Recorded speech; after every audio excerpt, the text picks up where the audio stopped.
Let us observe a moment of reflection on the short-lived but unspeakably awesome Clover Studio, responsible for hits like God Hand, several flavors of Beautiful Joe, and Okami.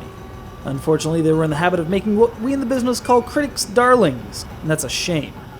Though the studio's been shuttered for 5 years now, their creations live on, except for God Hand, and there's some gnashing of teeth about why that hasn't been picked up again, but we'll save that for— oh look, a puppy!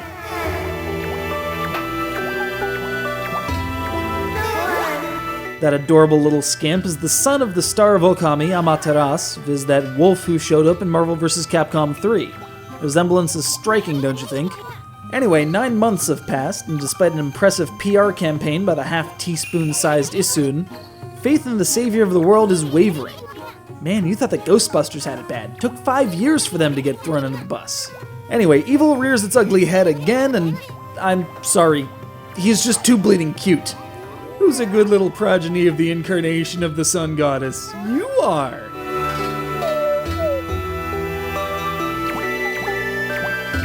Anyway, true to the form of your mom's adventure, you traverse the land righting wrongs, inspiring worship, collecting nicknames because no two people can agree on what to call you, restoring nature and leaving a trail of kinetic verdancy in your wake, which, funny enough, disappears just as quickly. I've long considered the original Okami my third favorite Legend of Zelda game after Ocarina and Link to the Past. Much like that Halayan kid, Chibiterasu, don't laugh, it's canon, traverses dungeons and other troublesome areas, aided not only by a passenger, but by an ever-expanding arsenal of techniques for the celestial brush, represented as optimally as possible by the DS touchscreen and stylus. None of that DualShock 2 or Wiimote nonsense here, buddy. You want to draw? You draw. Be it the sun, a bridge, a set of directions for the dope on your back, what have you.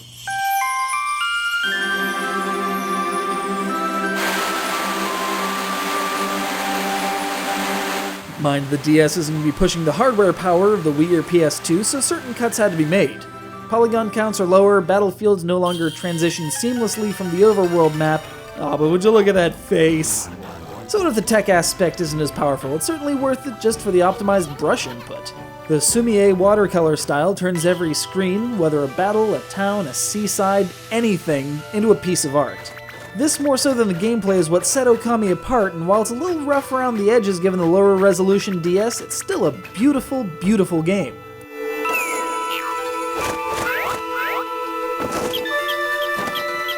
My only gripe, and to be sure there is only one, is the audio landscape is a bit broken. Switching from action to canvas slides the shot from the top to the bottom screen, but this is met with a harsh break in the sound without so much as a drum hit to herald the transition. That much I could have taken, but for a game so immersive, so otherwise well-designed, it stands out like a sore thumb. A shame.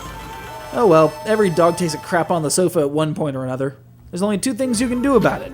Either stop loving them, or love them a whole lot more.